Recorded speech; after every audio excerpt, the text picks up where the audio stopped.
कारगिल में 9 अगस्त से 3 दिवसीय भूख हड़ताल शुरू। केडीए ने लद्दाख के लिए राज्य दर्जा और छठी अनुसूची की मांग उठाई। केडीए एएलबी की केंद्र सरकार से वार्ता में देरी का आरोप।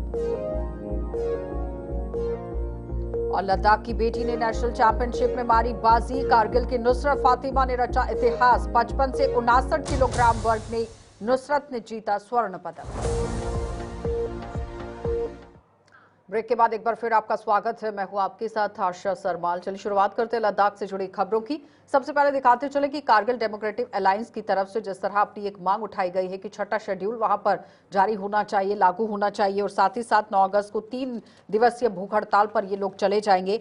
और साथ ही ये बताते चले कि राज्य के दर्जे की भी बहाली को लेकर अब मांग उठने शुरू हो गई है। केडीए के सह अध्यक्ष असगर अली करबलाई ने भी बताया कि ये विरोध प्रदर्शन कारगिल में शुरू होगा और लेह एपेक्स बॉडी के नेताओं से भी समर्थन मांगेगा। केडीए और एएलबी की तरफ से, ये एएलबी नहीं एलएबी है, लेह ऑटोनोमस बॉडी की बात हो रही है, और पिछले वर्षों से अपनी 4 सूत्रों की मांगों पर केंद्र सरकार से वार्ता कर रहे हैं, लेकिन राज्य दर्जा और छठी अनुसूची पर चर्चा में देरी हो रही है। हड़ताल का समापन 11 अगस्त को जनसभा के साथ किया जाएगा।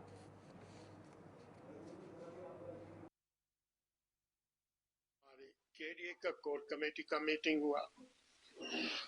कोर कमेटी के मीटिंग के बाद हमारा केडीए और एपेक्स के कोर कमेटी का मीटिंग हुआ, और उस मीटिंग में ये डिसाइड हुआ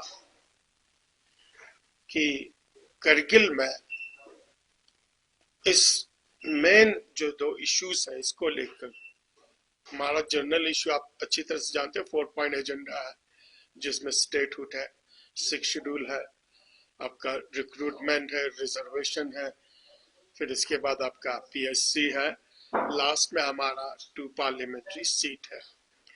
2 पार्लियामेंट्री सीट पे इन्होंने एक एक्सक्यूज ये दी थी कि टिल 26 डिलिमिटेशन फ्रीज है, इसलिए बाकी इश्यूज को हम रिजॉल्व करेंगे। तो ऑलमोस्ट अभी डोमिसाइल आपका रिजर्वेशंस, रिक्रूटमेंट बकौल इनके ये रिजॉल्व हो चुके हैं। तो मेजर 2 इश्यूज थे और अभी तक कोई स्टेप एमएचए नहीं ले रही है, इसलिए उस कोर कमेटी के मीटिंग में ये डिसाइड हुआ कि करगिल से हम एजिटेशन स्टार्ट करेंगे। इसीलिए आज हमने केडीए की पूरी कमेटी के मेंबर्स की हमने मीटिंग बुला ली, और इस मीटिंग में ये फाइनल डिसीजन ये हुआ है कि आने वाले 9 तारीख, 10 तारीख और 11 तारीख को सैटरडे, संडे और मंडे को 3 दिन के लिए केडीए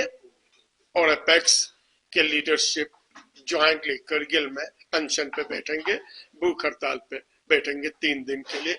और ये 3 दिन स्टार्ट होगा 9 तारीख 10 बजे से, यानी सैटरडे 9 AM से स्टार्ट होगी, और इसके बाद 10 तारीख पूरी दिन रात बैठेगी, फिर उसके बाद 11 तारीख पूरी दिन रात, 3 दिन डे नाइट बैठेगी, और 11 तारीख के आफ्टरनून में हमारा वहां पे पब्लिक एड्रेस भी होगा, जिसमें केडीए के लीडरशिप, एपेक्स के leadership, future course of actions वहां पे हम डिसाइड करेंगे कि किस तरीके से इस एजिटेशंस को मास लेवल पे, पब्लिक लेवल पे लेके चले जाए।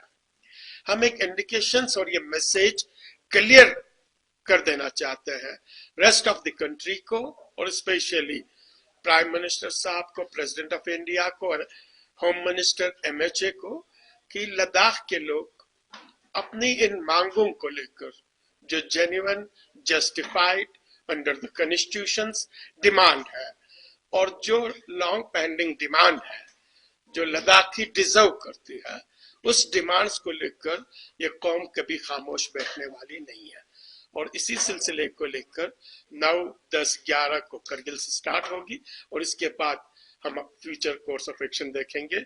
लेह में स्टार्ट करेंगे या ज्वाइंटली लेह एंड करगिल में होगा, लेकिन ये मास मूवमेंट एजिटेशन स्टार्ट हम कर चुके हैं, और उम्मीद है हम सारे पब्लिक से भी, जितने भी रिलीजियस ऑर्गेनाइजेशंस हैं, पॉलिटिकल ऑर्गेनाइजेशंस हैं, हमारे केडीए का कोर कमेटी का मीटिंग हुआ। कोर कमेटी के मीटिंग के बाद हमारा केडीए और एपेक्स के कोर कमेटी का मीटिंग हुआ और उस मीटिंग में ये डिसाइड हुआ कि करगिल में इस मेन जो 2 इश्यूज है इसको लेकर महिला सशक्तिकरण को लेकर लगातार जम्मू कश्मीर के अंदर भी काम चल रहा है और लद्दाख यूटी में भी चल रहा है। बताते चलें कि बेटियां आगे बढ़ते हुए नजर आई, जहां पर नुसरत फातिमा ने आप देखिए अपने लद्दाख का नाम रोशन किया है और संकु कारगिल की नुसरत फातिमा पिता मोहम्मद बाकिर ने 9वीं पेंचेक सिलाट फेडरेशन कप नेशनल चैंपियनशिप शानदार प्रदर्शन करते हुए 55 से 59 किलोग्राम बार जो वर्ग है इसमें स्वर्ण पदक जीतकर लद्दाख का नाम रोशन किया है। नुसरत ने इस प्रतिष्ठित प्रतियोगिता में जम्मू कश्मीर, ओडिशा, हिमाचल प्रदेश के प्रतिभागियों को हराकर ये खिताब अपने नाम किया। उनकी इस जीत ने न केवल लद्दाख को गौरवान्वित किया है बल्कि क्षेत्र की बेटियों के लिए भी वो एक प्रेरणा बन गई है।